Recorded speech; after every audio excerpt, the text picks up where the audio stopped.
Hey, and welcome. My name is Kenny Yu. In this video, I'll be showing you how to restore a SQL managed instant backup to a SQL Server 2022. Currently, it's now GA. You can do this and restore a copy-only backup from SQLMI instance and to your on-premise SQL Server 2022. What it leverages is it's going to leverage the Azure storage, and it's going to be using TDE for encryption. Be going through all the steps, but here is a quick diagram of what it looks like. So basically, I'm going to just back it up to a Azure storage with copy only, and then I'm just going to restore it with SQL to SQL Server 22 with the move. The only caveat is just setting up all the permissions, the encryption, the asymmetric keys, and after that, it's pretty simple. Yeah, let's get started. I'll see you guys in the day. All right, well, I'm back to my Azure portal here. First thing first, I'm going to go to my SQLMI instance. And what I'm going to do is I'm going to create a key.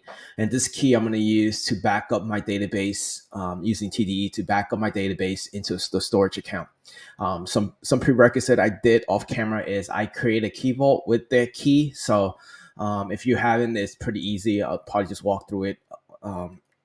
There's actually the steps. What I'm going to go into is the TDE here, and I'm just going to select custom managed key. This is the key I will be using to actually encrypt and decrypt this database when I restore it. So I'm going to do is select the key, and if you didn't have one, it's going to ask you if you want to create a new key vault. You could do it here, or I already have one. And then I'm just going to use the key that I have. And I believe this is the latest version. Yep. And I'm going to select that. I'm going to save.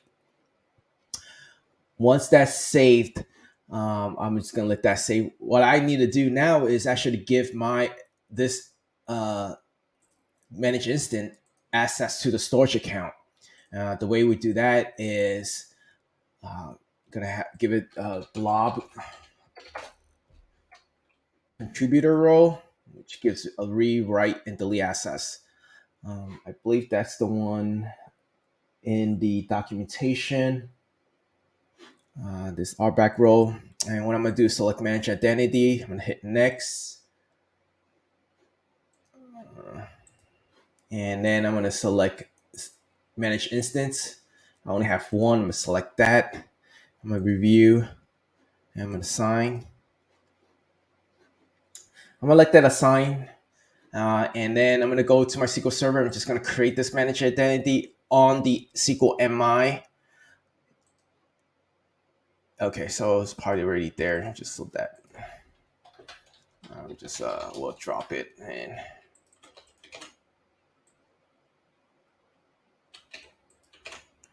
recreate this.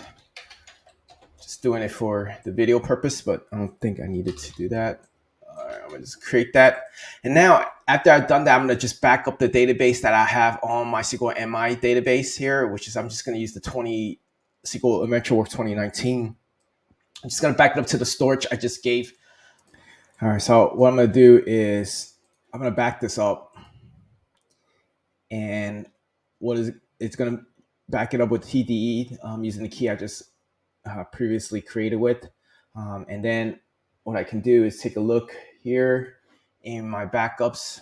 Currently there is nothing. I'm just going to go to the storage account with the container, the block container is, and now I see this backup I just created.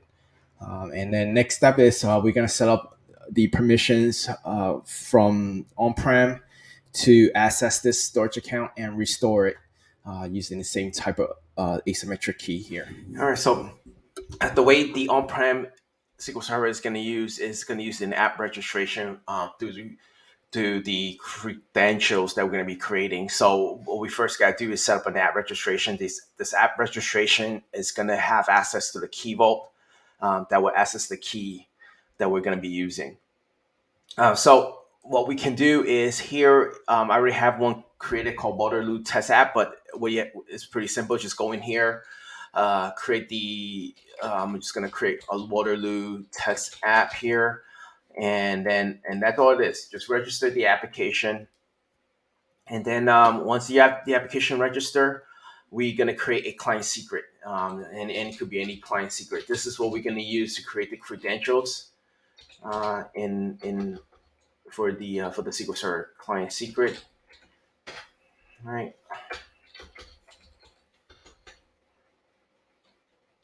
Secret. And also you could have an expiration date. Leave it at 12 months. Should be fine. What we're going to do is copy the value here. We do need this value. It's going to be a concatenation of the two keys. So this is very important. If the keys are not correct, then we're going to have issues. Just grab that. I'm going to get this key. And also the next thing we also need is the client ID, which is the application ID.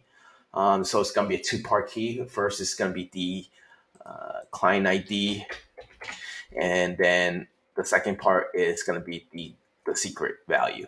All we're going to do is just concatenate this in the SQL script when we create the credentials, and that should give us access to the key vault. Azure portal.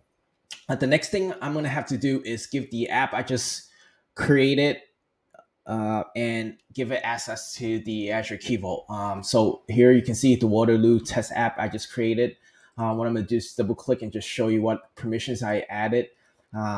Four permissions that it needs is key management. Under key management operations, we're using the keys here is to get and list. This for the SQL Server on-prem, and unwrap and wrap the key. And once you have that, save, and we're good.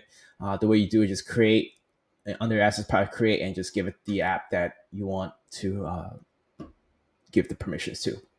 All right, so once that is done, on-prem, on the SQL Server on-prem, we will need to install a SQL Server connector for Azure Key Vault, and this is for us to access the key on this from the SQL Server side.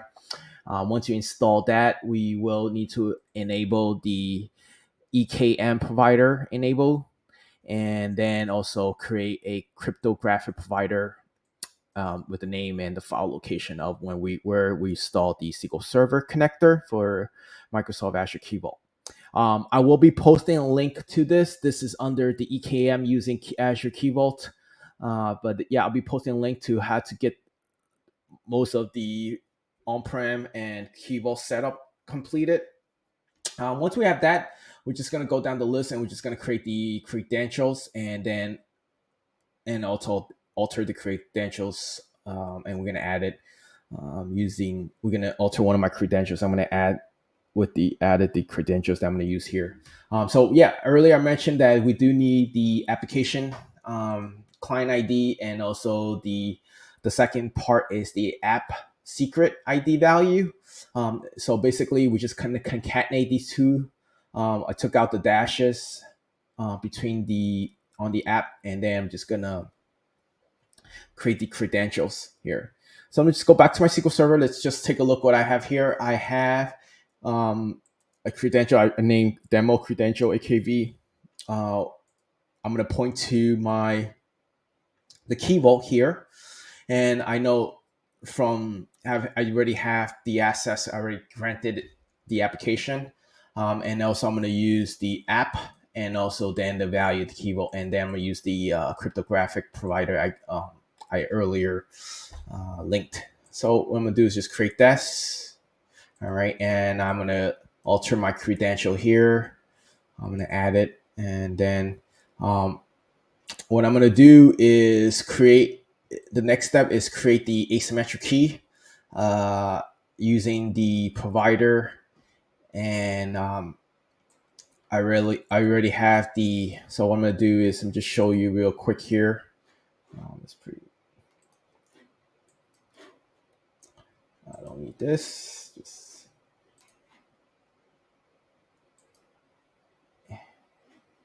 in my key vault, I have a key here, and I create this key, and this is the version. So I think starting in 1.05, we can add the version, into the SQL Server. So this is the version. That's why you see the slash. And also the key name is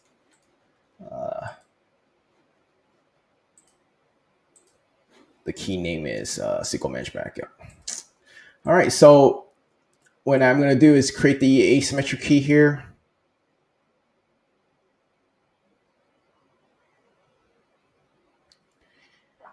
And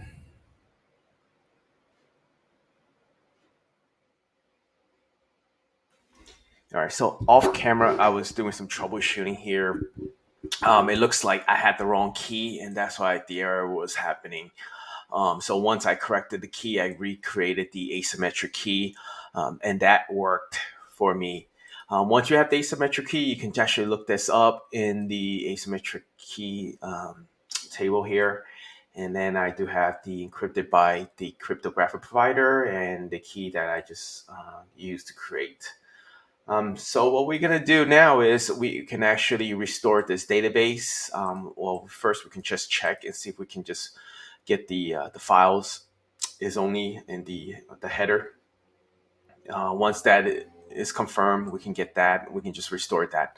One caveat is we do need to create a credential on the storage count. So you see that I have this credential created on the blob storage. The easiest way to do that is to just create a backup and create to backup to a URL, new containers, and then it's gonna ask me a login.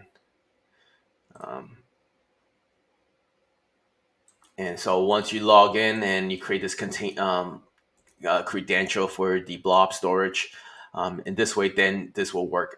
If you didn't have that, you'll get an error message. That's one of the things I ran into. So once I do that, I just go ahead and restore that database from the database the backup I took earlier from the SQLMI, and I'm just going to restore that.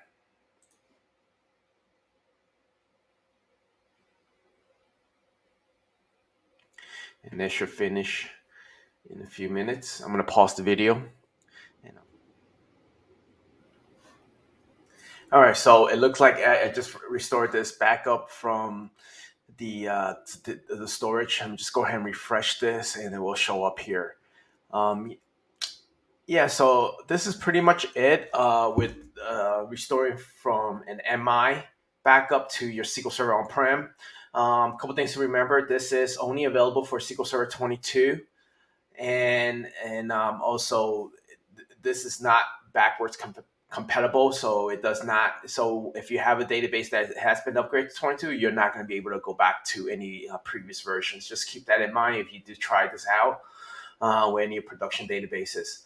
Another thing I ran into, I just want to kind of call that out, was when I was creating the credentials, I had some issues where it wasn't able to create the registry key. This is something that I ran into. I was doing some troubleshooting, but if you did run into that, you can go into registry key, create this key, SQL Server cryptographic provider, and then all you have to do is give your SQL Server services full permission, and then that should work. It's if anything that does not, if it's not something that you've seen or something that didn't work, like if it didn't work, you can definitely look up in the event viewer. It gives a little bit more detailed error messages of what the errors are when it was trying to run. So, and if you find something that it's not something that I described earlier, and then go ahead and do some research here on the event viewer, and this way you can probably figure that out. Yeah, but that's all I have. If you have any questions or anything, any comments, please let me know. Hope you enjoyed this video. It's a quick tutorial on how to create, how to backup and restore your database from SQLMI to your SQL on-prem. My name is Kenny Yu, and I hope you have a great day. Bye.